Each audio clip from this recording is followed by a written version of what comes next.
right?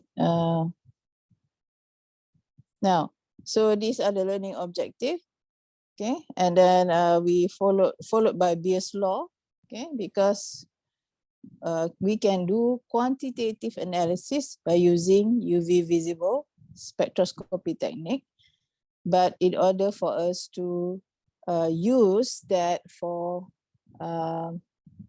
quantitative, you have to use Beer's law, okay?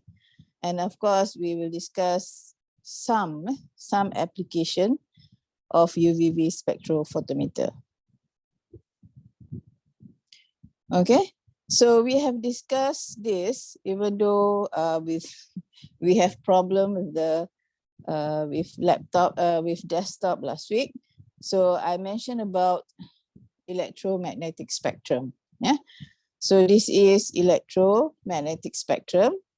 Okay, I hope that you can recall back what we have discussed.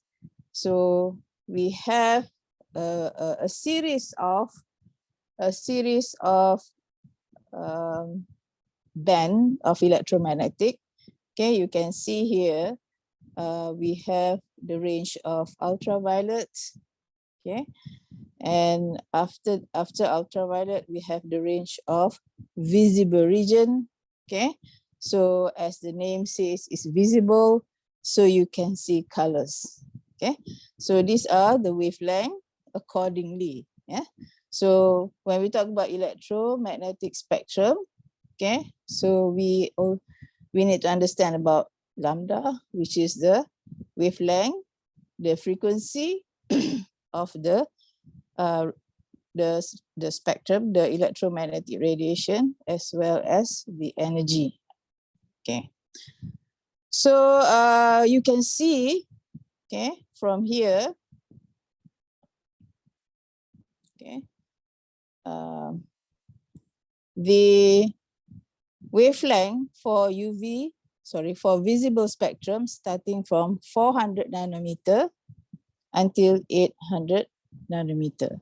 So UV usually starts from 200 nanometer.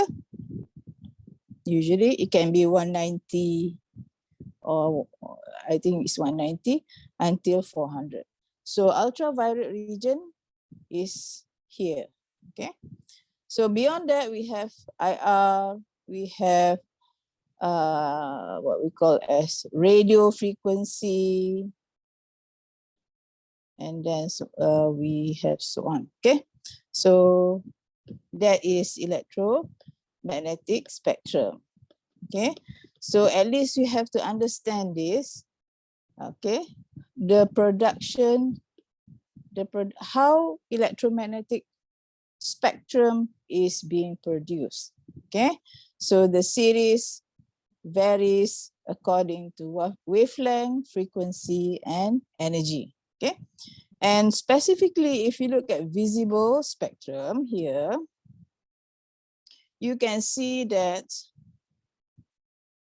you can identify or you can relate the colors with the wavelength, meaning that if you have a solution or if you have compound, let's say it is green in color, you can look at by your naked eye is green in color, then you know it should be when you run the spectrophotometer, when you run you should get spectrum that's supposed to in the range of 490 and 570. So this one is good for you to like memorize, okay? So when you run red compound, you should be getting the spectrum within this range, okay? So these are electromagnetic spectrum. So particularly for UV visible spectrophotometry, okay, the range of nanometer is around 190 until 800. So for this technique, we are talking about this area of wavelength only, the range of wavelength between 190 to 800, okay?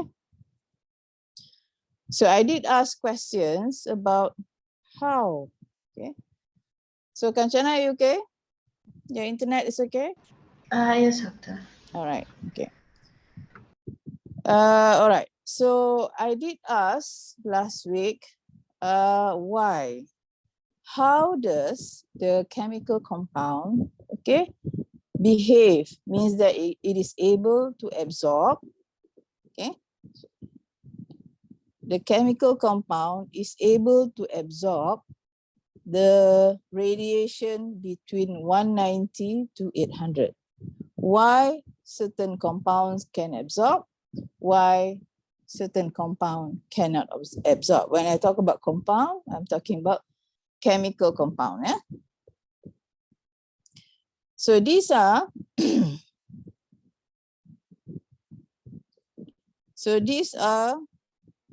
the terms, okay, that you have to study and you have to familiarize yourself, okay, so that for the purpose of discussion, for the purpose of final exam, okay, we also have assignments. You should be able to understand. So the word chromophore, what is chromophore, what is functional groups, okay? So this is your organic chemistry before. And then isochromes, okay? So it is defined here, yeah? Chromophores, functional groups that give electronic transition. And usually chromophore relate to double bond, yeah? Okay, so isochromes also involve what we call as substitutes, yeah? Substitute groups with unshared electron. Okay, okay, you can now see that we can have chromophore double or triple bond, okay, functional groups, and we also have as isochromes, okay. And what represent isochrome is unshared electron, yeah, because we know that, for example, oxygen, nitrogen, and sulfur, they have unpaired electron, yeah, unshared electron. Yeah? You should know, for example, oxygen, you have this, nitrogen, sulfur. So this is unshared electron, yeah, lone pair. We call it lone pair electron.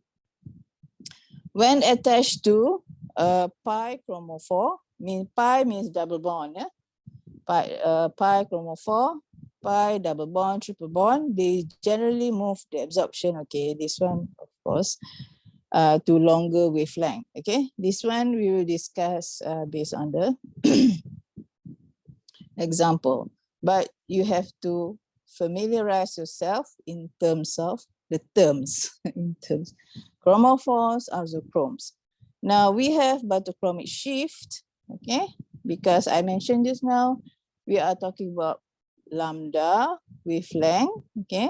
So if you have biochromic shift, means that you're gonna have spectrum shifted to longer wavelength. Okay, longer wavelength means that okay, it is towards to the right. Right? Longer wavelength, energy is lower. Okay, and if you have hypsochromic shift, hypsochromic shift to shorter wavelength, shift to higher energy. Yeah?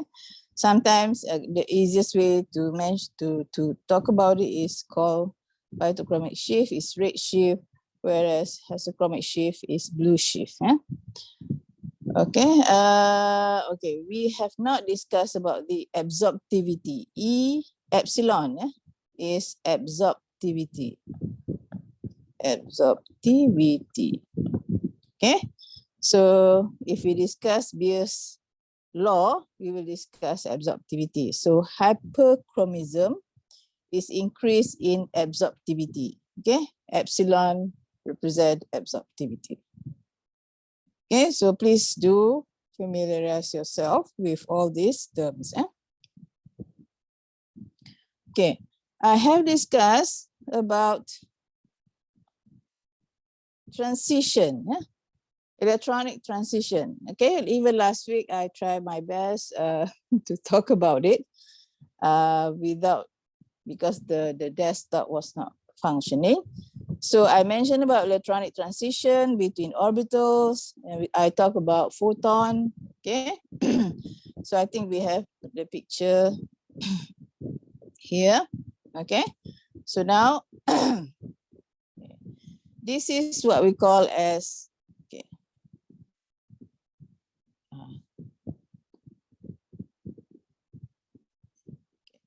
this is what when we say about molecular orbital. Okay, MO, molecular orbital. Okay, so Kanchana, you have a bit of chemistry before? Yes, doctor. Some Okay. basis I do have. All right.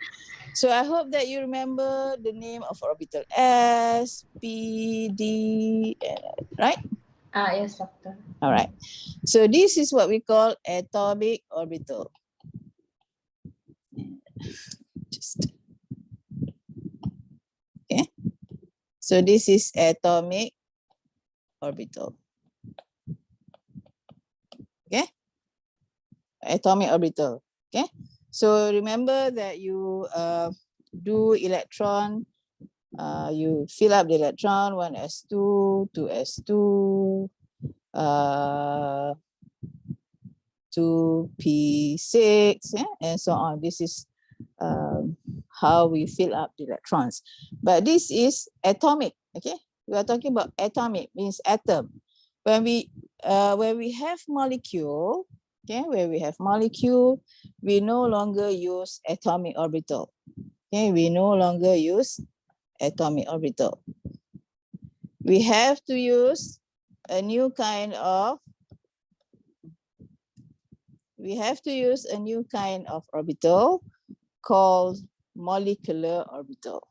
Okay, so now the electron in molecule, yeah, we are talking about molecule, is no longer arranged in those atomic atom, but it is arranged in molecular orbital. Okay, so the name of the orbital is here. Okay, for you to remember, for is this one, this slide is much better for you to understand. Okay, so this is okay. All right, okay. Okay, so you have to imagine a bit. Let's say you have C2H4. Okay, C2H4, or I think it's easier if we discuss CH4. Okay, so this is example of molecule, yeah? Organic compound. Okay, and then we are talking about if any of the electron will be excited. Okay, so I don't know. I hope that everybody has tried to read back on the excitation of electron after our last session. Okay, so we can see that CH4 does not contain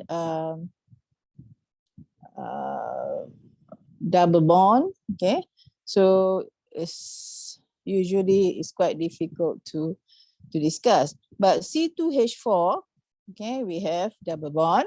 Okay. Okay. So it is active. Okay. Remember that the word chromophore. Okay. So the existence of pi bond. Yeah. Okay. All right.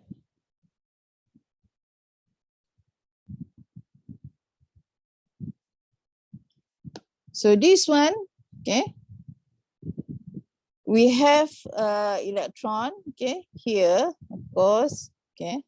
When we have electron in pi bond or double bond, triple bond, we have electron being delocalized. Okay, somebody mentioned about the word name delocalized, means that electron is more is free compared to the unsaturated single bond, yeah, sigma bond here.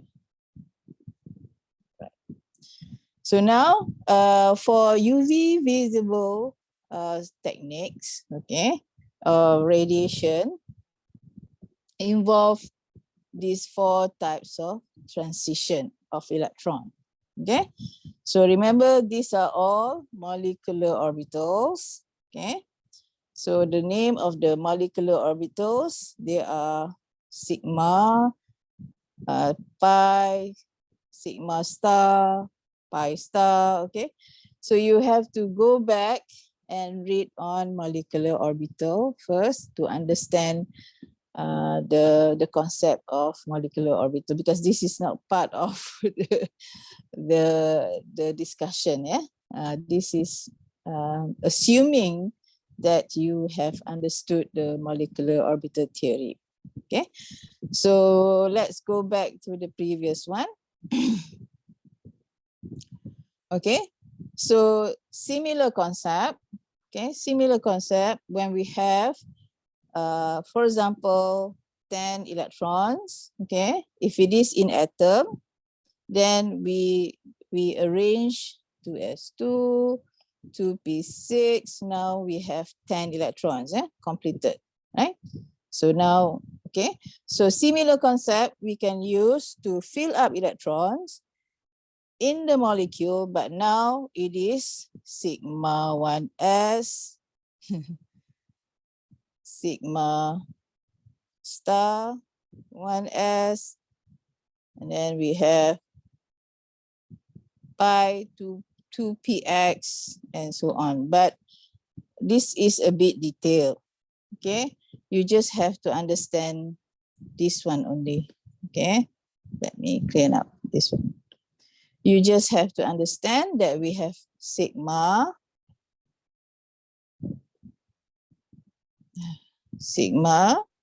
we have pi orbital, okay, and then we have non-bonding, pi star, and sigma star. So this one, okay, non-bonding usually refer to lone pair electron. Okay, right? This one is anti-bonding. Okay, and because we are talking about the concept of wavelength. Okay, so wavelength we have constructive interference and destructive interference. Okay, it's okay. Now, the most important is how you arrange the electron here. Just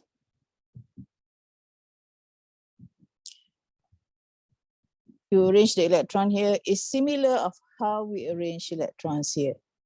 Okay, so there are 3 principles. Pavi, do you remember? Hey, Pavi? Yes, Doctor. What? We have Hans rule, we have Aufbau, and another one. Okay, it's okay.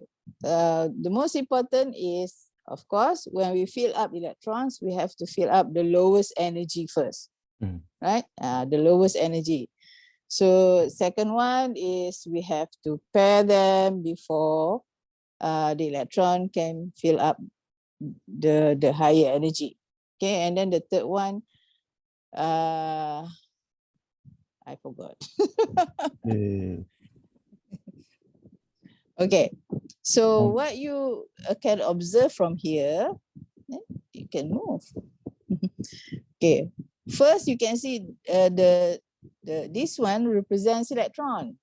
Okay, so let's say we have 6 electrons. Yeah, 6 electrons. You can see that it fill up the lowest energy. This is energy level. Okay, so you can see sigma is the bonding orbital, and then the first 2, you fill up the lowest energy first. And then the second electron also, we have to fill up, we have to pair them. Okay, we have to pair them. we cannot fill up the second orbital unless we pair the first orbital with electron first. We have to fully utilize the first orbital. So once the first orbital is fully utilized, means that it is already full, then you can use the second one, yeah, which is here. All right. Then this one is supposed to be for lone pair. Okay, and if you have any more electron, okay, then you can start to fill up here and so on. Yeah. Okay, if it is just 6, then okay, you have to follow the principle. Okay. Now that one is not for you to really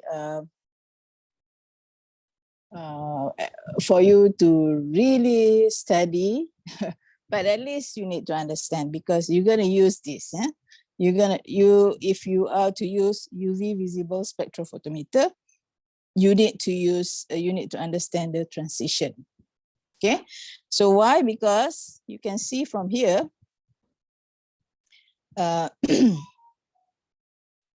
okay, these are sort of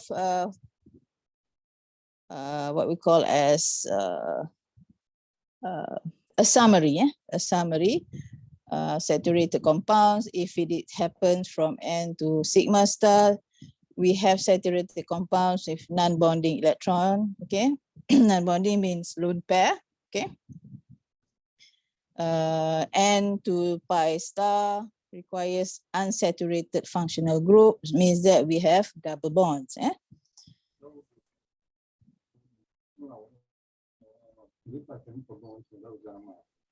Can you mute? Okay, well, I'm discussing. Unless you have questions, then you unmute. Yeah.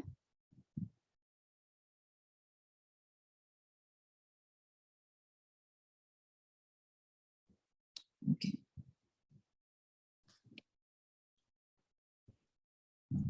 Right. So this is for you to use if you want to interpret. If you want to interpret the spectrum. Okay, if you are using the technique. Okay, right. So this is again because UV visible spectrum is using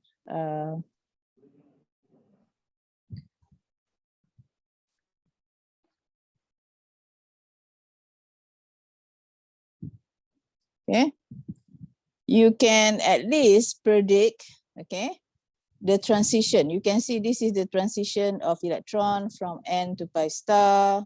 So it should be in this region, and pi to pi star should be around this region, okay? But this is what you expect, okay? This is what you should expect, but then sometimes it does not really comply to the theory, okay? All right, so let's look at pi to pi star. Means that if the electron, okay, because we are talking about, just now I'm talking about how you arrange electron. But this one, if you give the molecule, for example, just now C2H4, for example, you give a certain radiation energy. Okay, so now the molecules are excited. Okay, so you should have certain transitions, electronic transition of the electron, probably from sigma orbital number 1 to the next orbital, which is sigma star. Okay, so if an electron in the bonding s orbital is excited to corresponding anti-bonding orbital, the energy required is very large. So for this to happen, okay, the energy must be very big. Yeah, right. Because why? If you look at here, you can see that it is from here, sigma, to sigma star. So that's a big jump. Okay, that's a big jump. Okay, so the energy is very high. So you just have to understand the energy first, the energy concept. Okay, which has, for example, methane, which has only unsaturated bond, okay, and can only undergo sigma to sigma star transition, shows an absorbance maximum at 125 nanometer. So this seldom, is very unlikely, unlikely to happen because it requires a lot of energy. So that's why you can see single bond, those organic compounds that contain single bond, it is unlikely to show absorption in UV region, because the energy is required is very high, it's very large. Okay, so this is, if it happens, then it happens, but it requires a very large energy. So sigma to sigma star is unlikely to happen unless you're very high energy. Okay, what if the electron of the compound move from n orbital to sigma star orbital? So what kind of transition can make it happen? Okay, if we have saturated compounds, okay, again, there is no what we call as double bond here. Is saturated compound, means that it's all single bond, but it has lone pair. Okay, so this is capable, okay, to do transition between N to sigma star. Okay, so if we are referring to here, okay, I think this one is the best. Okay, we are talking about from N to sigma star.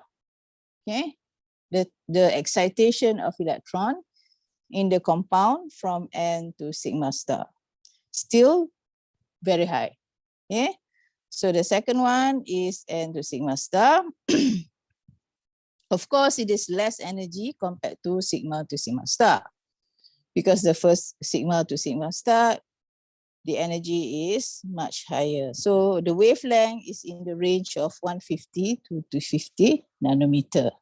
Okay, remember that UV is 190 to 400, right?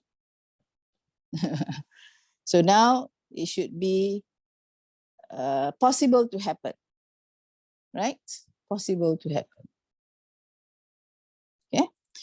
Now the next one, okay, N to pi star, electron transition from N to pi star, and pi to pi star. Yeah. So most absorption spectroscopy of organic compounds. Okay, this is mostly the application of ultraviolet region. You wish to do analysis of organic compounds. Okay, and this is where the region of wavelength that you are using. 200 to 400 is for UV, and 400 to 700 or 800 is for visible region, colored region. Okay, so this is the transitions involved. Okay, most of the time you work with this transition. You don't work with the pi to pi star, sigma to sigma star, N to sigma star. You usually work with N to pi star and pi to pi star. Because why? If you look at here, you can see N to pi star is here, pi to pi star. Let me look at, what is it? N to pi star, pi to pi star. Pi to pi star. Okay, so this is where we usually work for organic molecule analysis. You don't have to worry about this, and you don't have to worry about this. Most of the time we worry about this. So this transition needs an unsaturated group. So unsaturated group means pi bond, double bond or triple bond. So that's why we have organic compound with pi double bond or triple bond that is active in this area. Okay, so we can also have you can also identify from the table. Okay, if you have like chromophore C double bond C, the transition is here. Lambda max, you can also have at least predicted that the lambda max is around here, but it should have the solvent hexane, because if you have different solvent, you might not have the same system or the same transition, okay, because solvent will affect the transition. So you can see if you have C double bond O, because oxygen does have lone pair, you can see there is a transition of N to pi star because N represent orbital of lone pair, okay, and then you have the lambda max. Okay, so I have to tell you first, okay, maybe I ask you a question. What do you understand about lambda max? Grammar?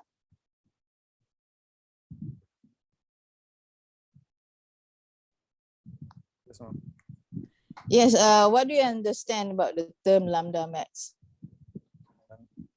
Okay, this is the maximum wavelength. This is not the maximum wavelength.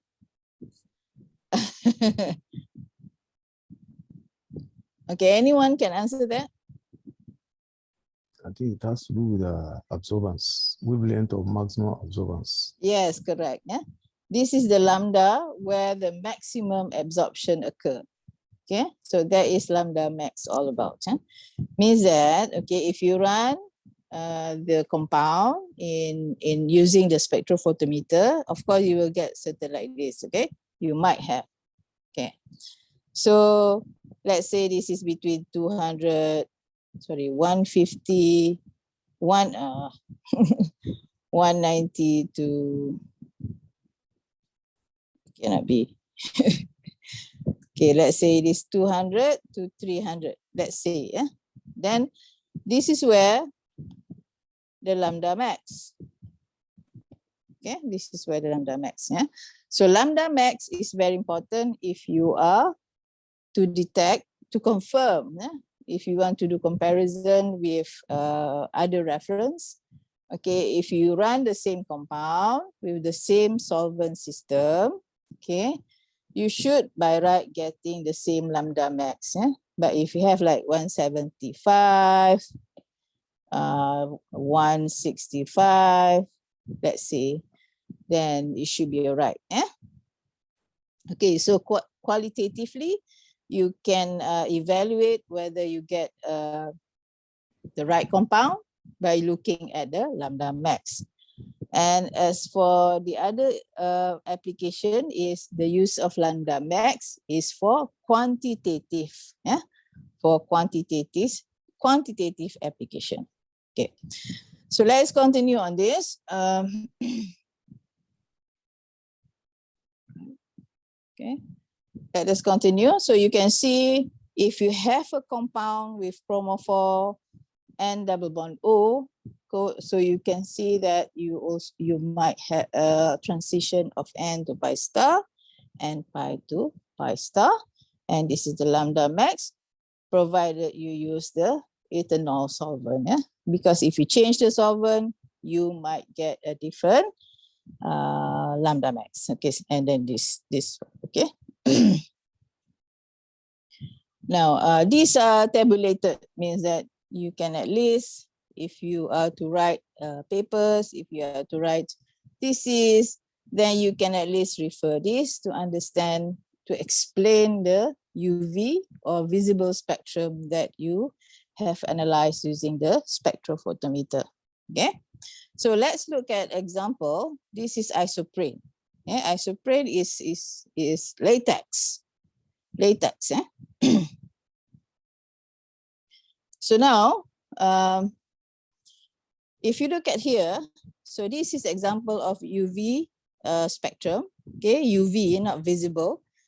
you can see that it starts from 200 and then maximum is 400 before you proceed to visible region. Okay, and you can see chromophores, right? Okay, you have double bond and you have methanol solvent.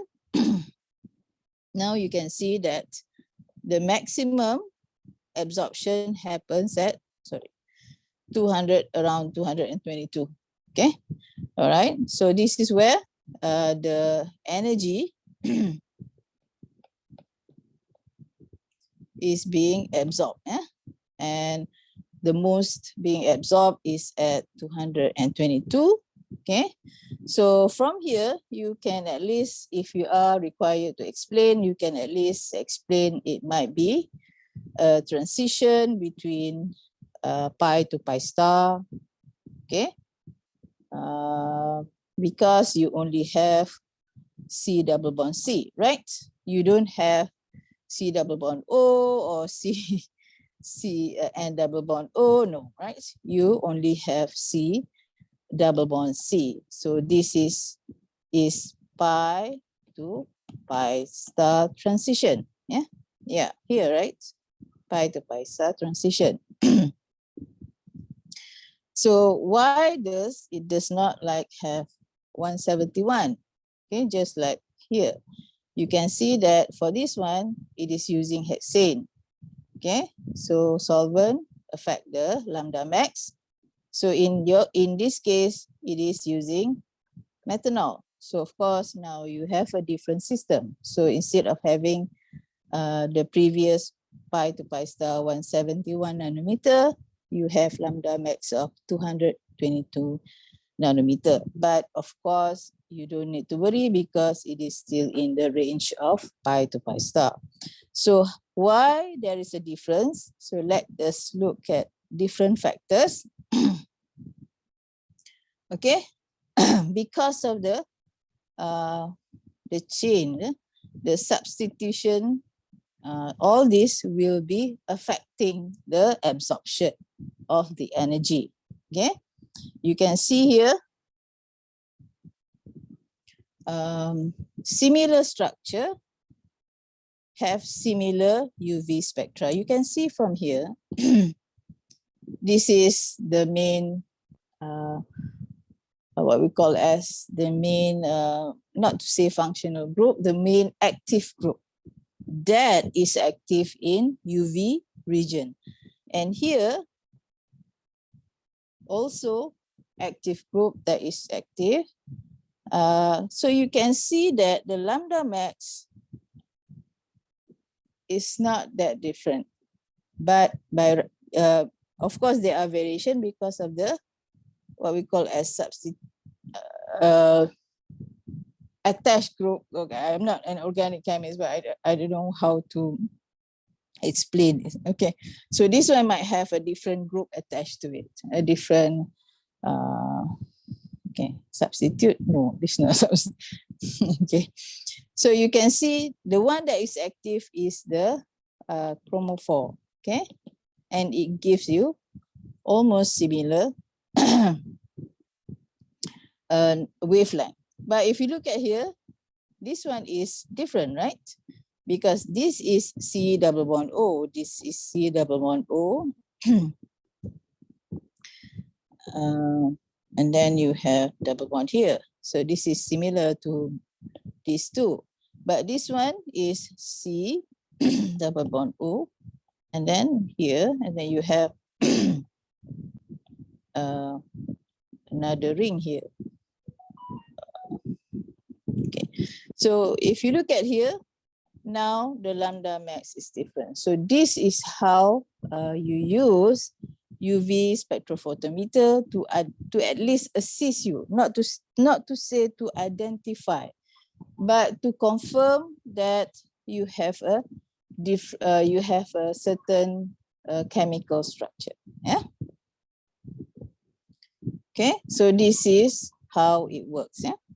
Okay, so this one I have shared with you just now is hypsochromic. So just now is hypso, not hyso. I remember it's hypso. So red shift, blue shift, peak shift is very common, okay, in UV vis analysis. Okay, this one towards longer wavelength means that the energy is lower. This one towards shorter wavelength, energy is higher. And you also hypochromic. Okay, this is about intensity, because just now I mentioned about the absorptivity, epsilon. Yeah. Okay, so this is shifting. Yeah, because if you run, you might have this kind of spectrum. You might have this kind of spectrum. So you can see there is a shifting. Yeah.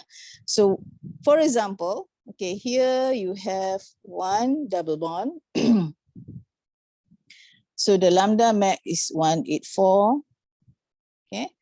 Absorptivity. So epsilon here is absorptivity. And then let's say if you have a different compound by the difference of one double bond only, but it is still what we call as alkyl chain. Yeah? Carbon. It's not even a ring, but it's just an alkyl chain. Only additional one extra pi bond here. You can see there is a shift of the lambda max, and it is red shift. So meaning that if you have more double bond, it's going to shift it to the right, to longer wavelength, lower energy. But the absorptivity is getting higher, means that it absorbs more energy. Yeah, it absorbs more energy because you can see that is getting higher. Okay, it's getting higher. Okay, so go back to here. The shift is red shift here, but it is hyperchromic. Yeah, the absorptivity is getting higher. The energy is getting lower. The lambda is getting higher. Okay, when you add more double bond. Okay. Now this is another example. This is, you can see there are two double bonds. Lambda max to 117. Now we have three double bonds, three sets of double bond. You can also observe rate shift to the right, and the absorptivity also increase. Yeah? So lambda increase and also absorptivity increase. So this is the effect of double bond towards the shifting of spectrum. Okay. So Pavi, what does it mean conjugated? It means the double bond is alternate position. It's not at the same Right. distance. Okay. So correct. Okay. So this one. Okay. Let me remove this. Okay. So conjugated. This is what we call as conjugated. Yeah. It has alternate. Yeah? Just like Pavi say, this one is unsaturated, single bond, and followed by double bond. Okay, it is alternate. So this is conjugated, but this one, I think the double bond is not alternate. It's quite far away from another double bond. So you can see that the shift, okay, it's not that much. The shift is not that much. Okay, but when you have conjugated double bond, you're gonna observe a big shift. Yeah. So this is shifting. If you like run analysis, okay, and you have this spectrum, this kind of spectrum, so you should understand why it shifts. Why you have multiple spectrums and why it shifts. Yeah. Okay. Okay, so this is a good example for you to understand. If you look at here, Again, you have conjugated compounds, but less number of conjugateds. Okay, it is here, and then more conjugated, and of course much more conjugated. You can see that it is shifting to the higher wavelength, which is redshift.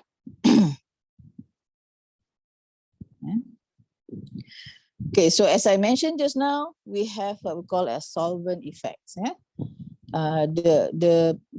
If you prepare the compound in different solvent, if it is ethanol, if it is water, you can see this all this solvent will be affecting the lambda max, the spectrum. Okay. The excited states of pi to pi star, because this is where where it commonly happen. The electronic transition is pi to pi star. Transitions are more polar than their ground states because a greater charge separation is observed. Okay, this is the solvent effect. Solvent can induce significant changes in peak intensity.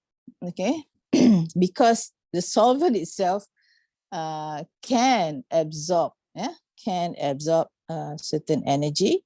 So you might have hyperchromic, increase in absorption intensity, or you might end up in decrease in intensity. Just now, okay, you might have greater intensity, you might have lower intensity. Okay, good. It's a bit slow, right? Okay. So the best to study, because it is tabulated, so you don't have to memorize all the data. If you use methanol, what is the possibility of lambda, but at least you study and you can explain what happened. So this is an example. You can see that the lambda max is 238, lambda max 232. So there is a shift, okay? And UV spectrums, it is UV spectrum of 4-methyl-3-pentane pentanone. 3-pentane pentanone. Okay, I am not good in my nomenclature organic. Okay, all right, in hexane. Okay, so we look at the second one, UV spectrum of 4-methyl, okay, the same compound, 3-pentanone, in ethanol. So you can see there is a shifting of lambda max, okay, and also there is hyperchromic shift. You can see here is around 1.6, yeah, the intensity. But when you use in ethanol, you can find that the intensity is now higher. Okay, so you have to be careful. In this case, one is using hexane, the other one is ethanol. Okay, so this one represent a polar compound, a polar solvent. If a polar solvent is used, the dipole-dipole interaction reduces the energy of the excited state more than the ground state.